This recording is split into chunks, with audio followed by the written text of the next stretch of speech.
Πρόσφατα, όπως θα θυμόσαστε, πήγα στην Νάπολη. Συγγνώμη, στην Πολόνια. Στην Νάπολη λέω. Πήγα και στην Νάπολη. Οι Ναπολιτάνοι όμως, σε αντίθεση με τους κατοίκους της Μπολόνια, μέρα με τη νύχτα, έτσι, μέρα με τη νύχτα, παραδέχονται 100% και μάλιστα κατά πλειοψηφία όλοι, πως οτιδήποτε έχουν πάρει πολιτισμικά το έχουν πάρει από την αρχαία Ελλάδα. Και φυσικά γνωρίζουν πάρα πολύ καλά ότι συνδέονται με την Ελλάδα και με δεσμούς αίματος. Εκεί που μου γύρισε το μυαλό ήταν φέτος, όταν πήγα στην Πολόνια, γιατί πέρσι πήγα στην Νάπολη. Όταν πήγα στην Πολόνια, κάποια στιγμή μπήκα μέσα σε ένα καφέ και έχοντας παρατηρήσει και έχοντας δει την πολύ πλούσια αρχιτεκτονική, τα γάλματα, τα πόρτικο, γενικά αρχιτεκτονική που είχε η πόλη, έτσι, μπαίνω κάποια στιγμή, βρίσκομαι στο Central Station, λοιπόν, στον κεντρικό σταθμό, εκεί που είναι λεωφορεία και τρένα, και μπαίνω μέσα σε ένα καφέ, πάρα πολύ ωραίο, όπου δούλευε ένας μπάρμαν και μια κοπέλα. Τον μπάρμαν τον λέγανε Ρικάρδο. Γύρω στα 50 ήταν αυτός. Και γύριζω και του λέω, γιατί έχετε στην Πολόνια τόσο πολύ ελληνικό στοιχείο?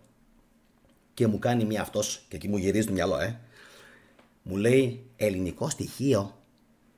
Ναι, του λέω, στην αρχιτεκτονική σας όλα μοιάζουν καταπληκτικά να έχουν επηρεαστεί και να είναι, προσέξτε, και του το ρίχνω έτσι, Γκρέκο-Ρόμαν, ελληνορωμαϊκό.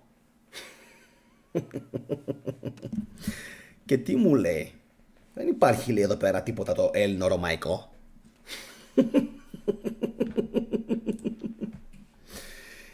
Και κοντεύω να σπάσω τη βιτρίνα.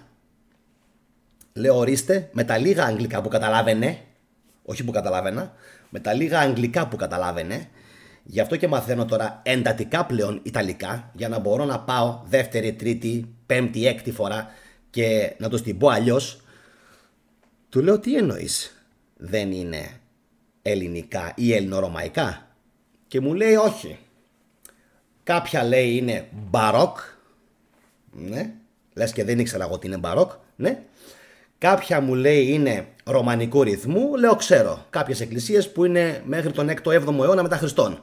Ναι, μου λέει, σωστά. Και φυσικά πάρα πολλά, λέει, είναι καθεδρική ναή και ούτω καθεξής. Και οτιδήποτε άλλο βλέπεις, λέει, εδώ πέρα είναι καθαρά ρωμαϊκό. Οκ. Θα πρέπει να παραδεχτούμε κάποια πράγματα. Έτσι, για να είμαστε και λίγο δίκαιοι. Πρώτον, μας πάτησαν για πολλά χρόνια. Ξεκίνησαν από το 226 π.Χ. 3 μακεδονικοί, εντάξει, πόλεμοι. Στη συνέχεια 146 π.Χ. καταστρέφεται μαζί με την Καρχιδόνα και η Ελλάδα. Τα κατακτούν όλα. Στη συνέχεια παίρνουν τεχνίτες, κόσμο, γιατί υπάρχουν αναφορές ότι όσο καιρό κατακτούσαν τους Έλληνες και την Μικρά Ασία και την Βόρεια Αφρική, πρέπει να τράβηξαν, να έκλεψαν και να αλελάτησαν και να ισοπαίδωσαν και να αφομοίωσαν πάρα πολύ πράγμα.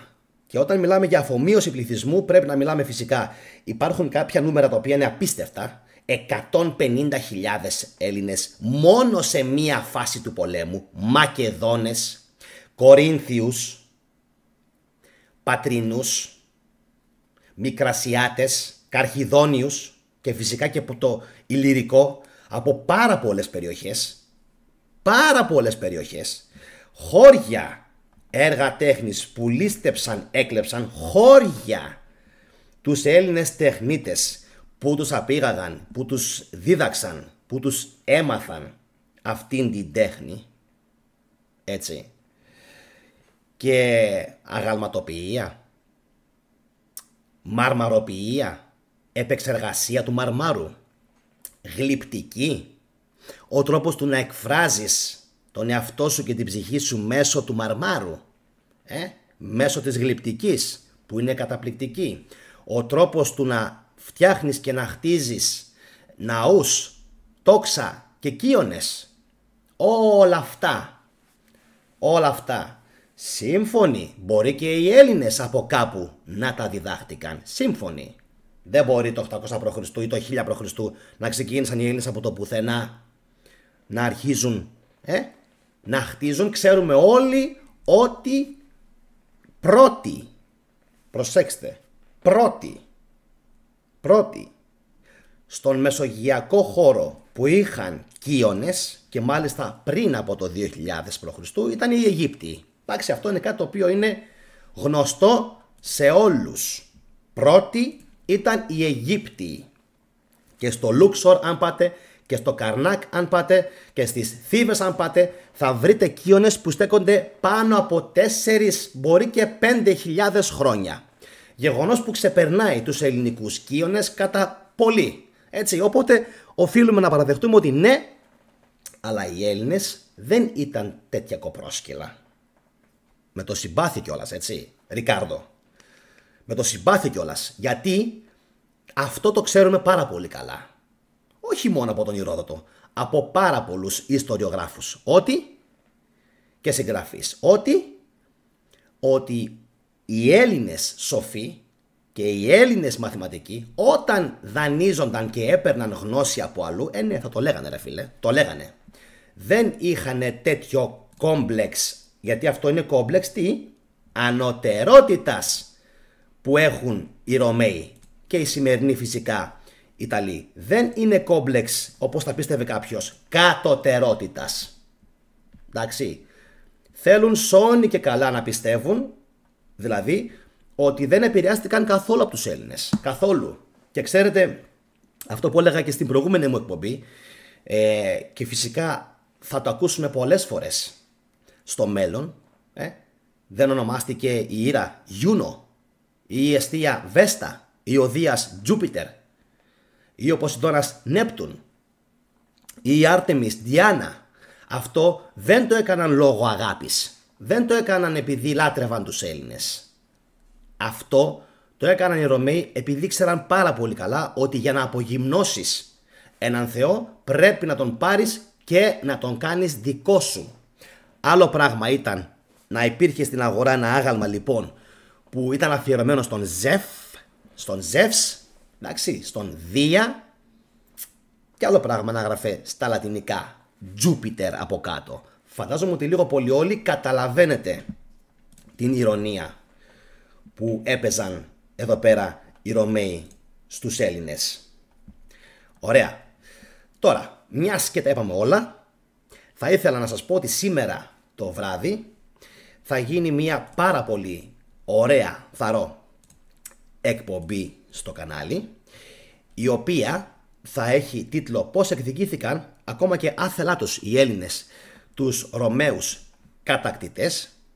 Πιστεύω θα είναι μια εκπομπή που θα αρέσει σε πάρα πολύ κόσμο. Γι' αυτό όσοι από εσάς με βλέπετε πρώτη φορά, φυσικά κάντε εγγραφή στο κανάλι και χτυπήστε το καμπανάκι σας για να σας έρθει ειδοποίηση για σήμερα το βράδυ. Για τους υπόλοιπους φαντάζομαι ξέρετε την ώρα, 10 και 4 σχεδόν όπως πάντα. Αυτά από μένα. Θα ήθελα οπωσδήποτε να ακούσω τη γνώμη σας.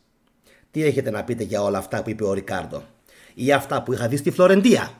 Επίσης τα αγάλματα του Δαβίδ, πάλι του Ποσειδώνα, καθώς και άλλων θεών που σας είχα δείξει. Το θυμόσαστε το βίντεο από τη Φλωρεντία? Πείτε μου λοιπόν τη γνώμη σας για όλα αυτά.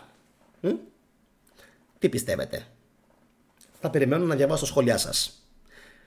Μέχρι σήμερα το βράδυ, ώρα 10 και 4, να είστε όλοι